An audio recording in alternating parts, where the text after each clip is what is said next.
Bismillahirrahmanirrahim. Assalamualaikum warahmatullahi wabarakatuh.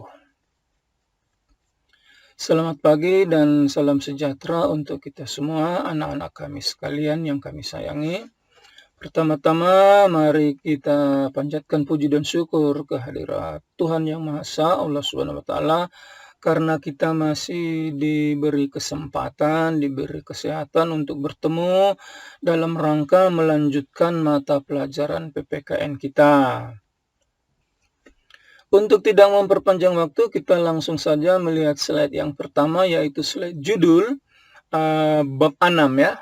Judulnya memperkukuh persatuan dan kesatuan dalam konteks negara kesatuan Republik Indonesia. Jadi ini yang mau kita bahas ini adalah masalah persatuan dan kesatuannya, memperkukuh persatuan dan kesatuan dalam hubungannya dengan negara kesatuan Republik Indonesia. Kita langsung saja kepada kompetensi inti. Ya, kompetensi inti ini adalah kita sudah tahu ya dari pertemuan kita yang lewat-lewat. Kompetensi inti itu adalah rumusan kemampuan pokok atau rumusan kemampuan utama yang seyogianya dikuasai manakala seseorang memasuki suatu lembaga pendidikan. Namun karena rumusannya masih umum, belum bisa diukur, sehingga perlu dijabarkan lagi menjadi beberapa kompetensi dasar atau KD. Nah, jadi KD ini adalah penjabaran dari KI. Agar kita mencapai KI, kita harus menyelesaikan dulu beberapa KD. Rumusannya masih umum ya, belum bisa diukur, belum bisa dinilai, sehingga perlu dijabarkan lagi menjadi beberapa indikator. Seperti kita ketahui, dalam satu indikator bisa dibuat gurunya menjadi 1 soal, 2 soal, atau 3 soal umpamanya, dan bentuknya soalnya itu bisa benar salah, bisa isi tes, bisa menjodohkan, bisa mengisi, bisa menguraikan panjang ya, terserah gurunya.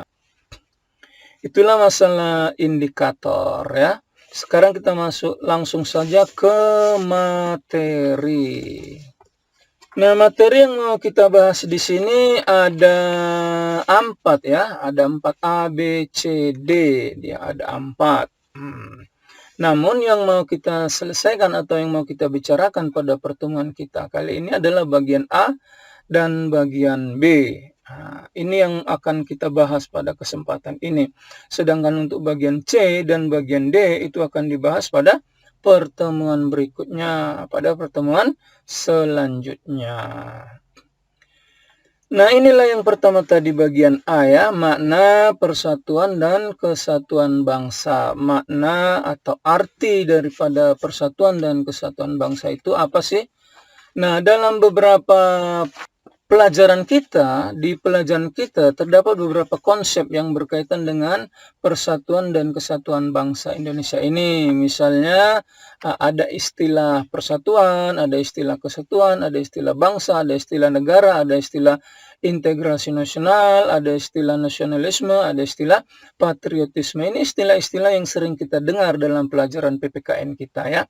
Nah, kita lihat satu persatu apa artinya atau apa maknanya atau apa pengertian umumnya ya. Kita membahas ini hanya secara umum saja ya, tidak begitu mendalam kita bahas, tidak begitu luas kita bahas. Yang pertama, persatuan. Persatuan adalah gabungan dari beberapa bagian menjadi sesuatu yang utuh. Jadi ada beberapa bagian, misalnya entah apalah itu ya, kemudian bergabung menjadi satu yang utuh, tidak bisa dipisahkan satu dengan yang lain. Nah, itu biasanya persatuan. Biasanya itu diikat oleh sesuatu ya. Persatuan bangsa misalnya, yaitu persatuan bangsa Indonesia. Jadi orang-orang yang mendiami wilayah Indonesia ini, walaupun berbeda-beda suku, agama, ya kan, adat, kesenian, budaya berbeda-beda, tapi kita diikat oleh satu wilayah, diikat oleh satu wilayah Indonesia. Jadi bangsanya atau orangnya kita sebut orang Indonesia, wilayahnya juga kita sebut negara Indonesia atau wilayah Indonesia. Jadi bangsa itu orangnya, negara itu adalah wilayah tempat bangsa mendiaminya, walaupun namanya sama-sama Indonesia. Kemudian kita lihat apa itu kesatuan bangsa. Kesatuan bangsa adalah kondisi. Kondisi yang utuh dari suatu bangsa. Jadi itu ya, kondisi yang utuh dari suatu bangsa disebut kesatuan. Yang memperlihatkan adanya keamanan, kesentosan, kejayaan, kemakmuran, kebahagiaan umpamanya ya. Itu kita sebut kesatuan. Konsep kesatuan yang kita anut ya meliputi aspek alamiah dan aspek sosial. Nah, inilah yang biasa kita sebut dengan politik kewilayahan wawasan Nusantara, yaitu satu kesatuan politik, satu kesatuan ekonomi, satu kesatuan sosial budaya, dan satu kesatuan pertahanan dan keamanan. Apa itu wawasan Nusantara? Waktu itu juga sudah kita singgung di kelas 1 ya, kurang lebih wawasan Nusantara itu adalah cara pandang bangsa Indonesia tentang diri dan lingkungannya yang berdasarkan Pancasila dan Undang-Undang Dasar 1945.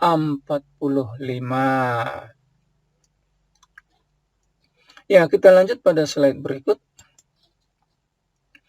Nah, sekarang kita lihat ada istilah pula integrasi nasional. Apa pula integrasi nasional? Adalah penyatuan atau pembauran suatu bangsa, ya, pembauran atau penyatuan suatu bangsa sehingga menjadi satu kesatuan. Jadi kalau istilahnya itu harus kita pahami satu persatu betul-betulnya antara persatuan, kesatuan, integrasi nasional, karena ini sangat berhubungan sekali ya.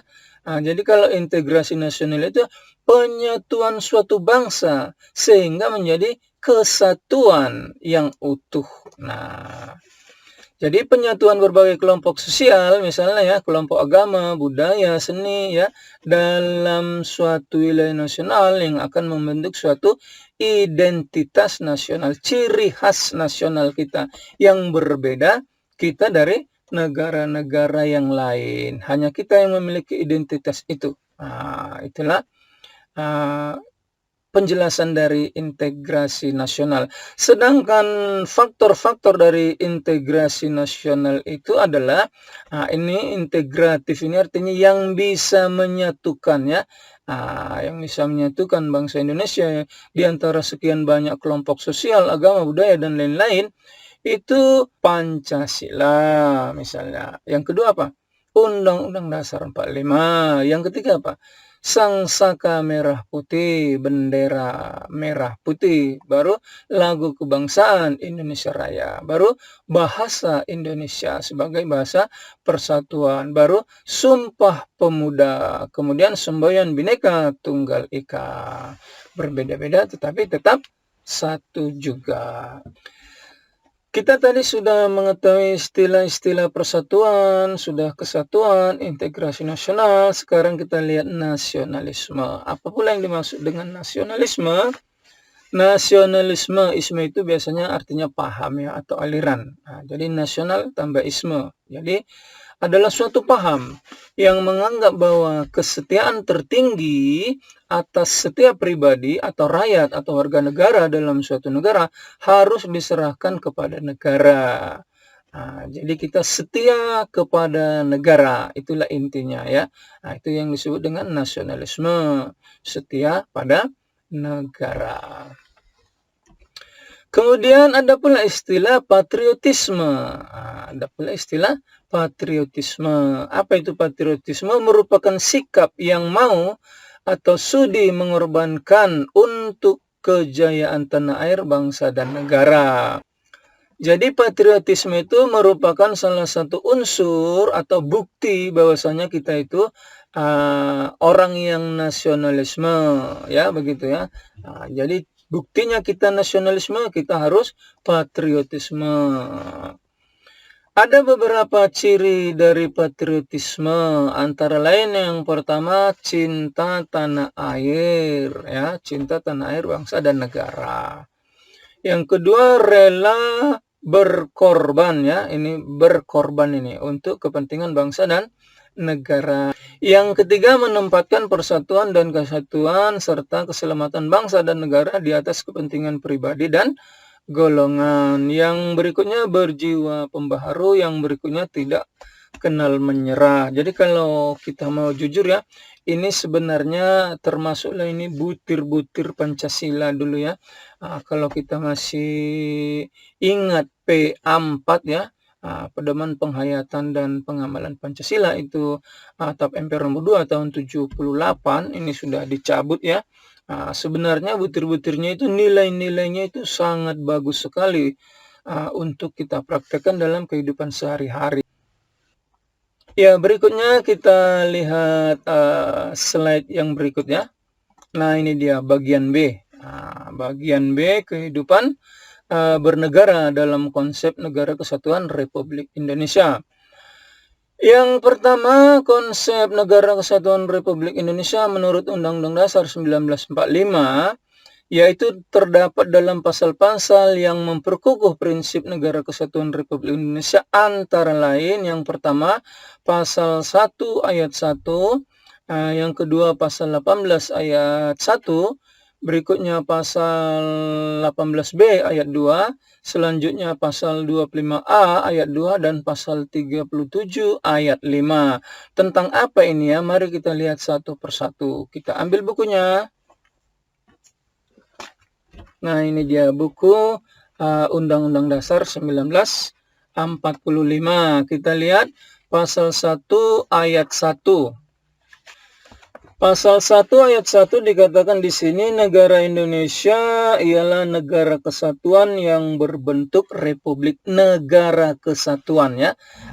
Jadi di sini sudah ada kata-kata kesatuan, negara kesatuan yang berbentuk republik. Kemudian kita lihat pada pasal 18 ayat 1-nya. Kita lihat dulu ya.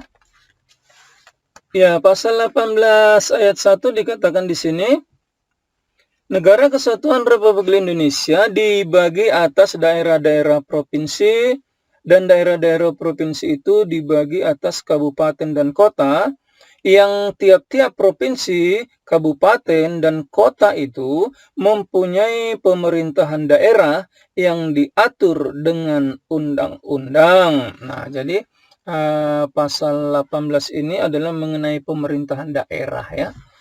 Pemerintahan daerah. Kemudian kita lihat pasal 18B ayat 2.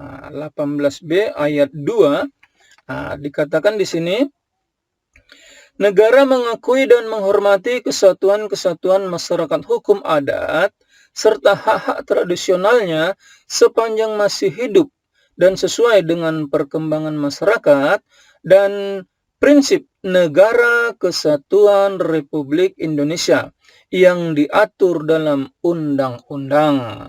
Nah, jadi pasal 18B ini juga masih dalam bab pemerintahan daerah ya. Kemudian kita lihat pasal 25A. Ya, ini pasal 25A tentang wilayah negara ya. Dikatakan di sini, Negara Kesatuan Republik Indonesia adalah sebuah negara kepulauan yang berciri Nusantara dengan wilayah yang batas-batas dan hak-haknya ditetapkan dengan undang-undang.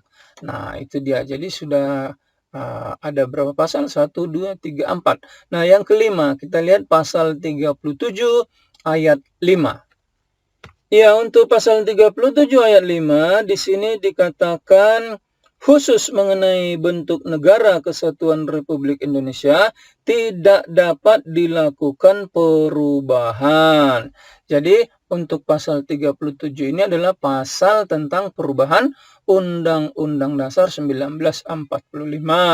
Jadi untuk bentuk negara kesatuan itu tidak ada atau tidak dapat dilakukan perubahan. Nah, itulah pasal-pasal yang memperkukuh prinsip NKRI. Sekarang kita lihat yang kedua ya, keunggulan Negara Kesatuan Republik Indonesia bila dibandingkan dengan negara-negara yang lain. Pertama, jumlah dan potensi penduduknya yang cukup besar ya. Ini bisa kita jadikan keunggulan, namun keunggulan itu bisa juga sekaligus menjadi kelemahan. Misalnya, kalau kita tidak bisa memanfaatkannya dengan benar. Jumlah penduduk yang besar ini harus bisa dimanfaatkan dengan sebaik-baiknya, efektif dan efisien. Yang kedua, memiliki keanekaragaman dalam berbagai aspek kehidupan sosial dan budaya. Ya benar ya, aneka ragam seni, budaya. Misalnya kalau di Sumatera Utara itu biasanya yang terkenal dengan tortor ya, tortor dari Batak. Kemudian kalau Melayunya barangkali Serampang 12 umpamanya ya. Kalau dari Jawa misalnya ada batik umpamanya, dan lain-lain.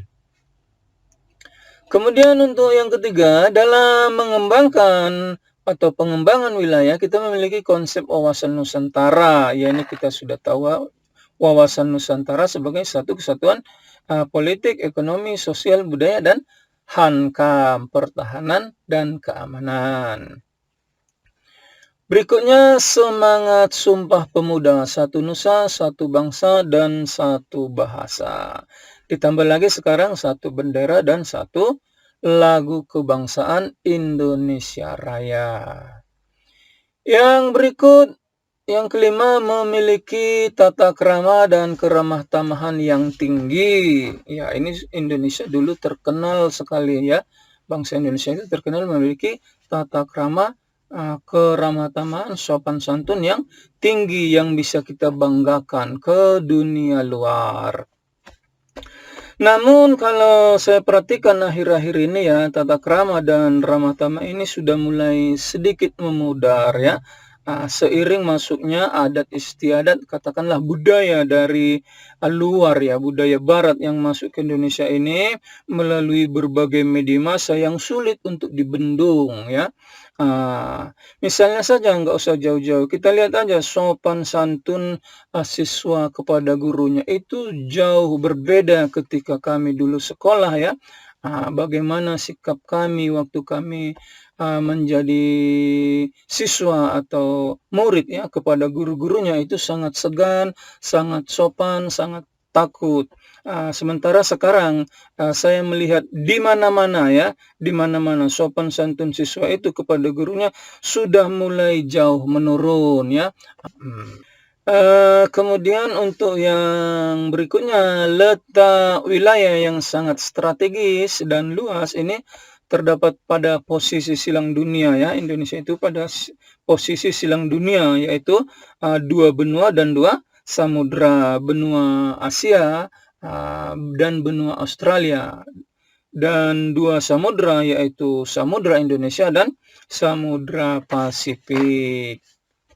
Jadi letaknya itu sangat strategis. Baru yang terakhir, keindahan alamnya, kesuburan tanahnya, dan kekayaan sumber daya alamnya ya. Ini kita lihat di pasal 33, bumi dan air dan kekayaan alam yang ada di dalamnya ya, kekayaan alam, sumber daya alam itu dikuasai oleh negara untuk sebesar-besar kemakmuran rakyat. Jadi kekayaan alam ya yang ada di Indonesia ini sesungguhnya adalah untuk kemakmuran rakyat, bukan untuk kemakmuran orang per orang, bukan pula kemakmuran segelintir orang atau oligarki atau katakanlah swasta atau katakanlah pemerintah yang lagi berkuasa memanfaatkannya untuk kekayaan sendiri dalam bentuk KKN umpamanya, bukan seperti itu ya, tapi kekayaan sumber daya alam itu adalah untuk sebesar-besar kemakmuran seluruh rakyat Indonesia. Nah, anak-anak kami sekalian, karena saya lihat di sini tanda panahnya ini tinggal satu, berarti untuk materi ini berarti sudah habis ya. Sudah habis materinya. Berarti sekarang kita ke uji kompetensi. Nah, uji kompetensi ini sudah kita klik 2 kali dan ternyata tidak bisa dibuka. Berarti ini artinya soal-soalnya masih kita sembunyikan. Sekarang kita langsung saja pada penutup. Ya, demikianlah anak-anak kami sekalian pertemuan kita, dalam pelajaran PPKN ini kelas 11 ya, bab 6. Kalau ada kata-kata yang salah, kata-kata yang berlebihan, kata-kata yang kurang, tidak ada salahnya saya mohon maaf. Dan mari sama-sama kita mohon ampun kepada Tuhan Yang Maha Esa, Allah Subhanahu wa taala, mana tahu dalam pertemuan kita tadi ada niat atau ada perbuatan atau perkataan yang salah, supaya dimohon ampunkan oleh Allah Subhanahu wa taala. Saya ucapkan terima kasih atas perhatiannya. Saya tutup dengan salam pertemuan kita ini dengan salam Assalamualaikum warahmatullahi wabarakatuh.